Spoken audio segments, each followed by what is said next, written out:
అయితే సెట్ లో కొంతమంది కొన్ని ఊత పదాలు ఉంటాయి కదా, జనరల్లీ మనం చాలా వరకు నేను ఓకే, రియలీ, స్టార్ట్, ఇట్లాంటివన్నీ కొన్ని ఊత పదాలు ఉంటాయి నాకు. అలా పవర్ స్టార్ గారు ఊత పదం ఏంటి ఆయన ఎక్కువగా మాట్లాడే, ఊత పదం అంటే ఎక్కువగా యూజ్ చేసే నుంచి మాటలు రావడమే రేర్. అంటే మీరు ఊత పదాలు అడుగుతున్నారు నన్ను. అంటే ఒకటి స్టార్ట్ స్టార్ట్, ఓకే రెడీ, ఇట్లాంటివి ఉంటాయి కదా కొంతమందిలో. సో ఆయన నవ్వుతారండి, నేను కింద చూసి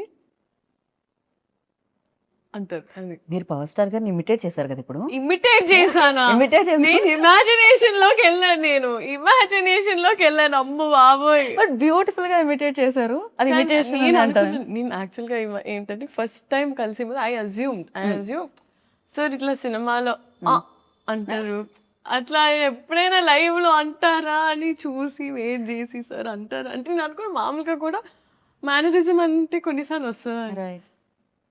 ఇది కూడా ఆయన మేనరిజం కదా, అది వచ్చేదా ఎక్కువ సార్? కొన్నిసార్లు ఆయన న్యాచురల్ గా వచ్చేస్తుంది. చేసింది. అప్పుడు నేను కోసం వెయిట్ చేసేదాన్ని. 30 రోజులు అయింది రాలేదు సినిమాలో చూసుకోమా అన్న. Okay cool.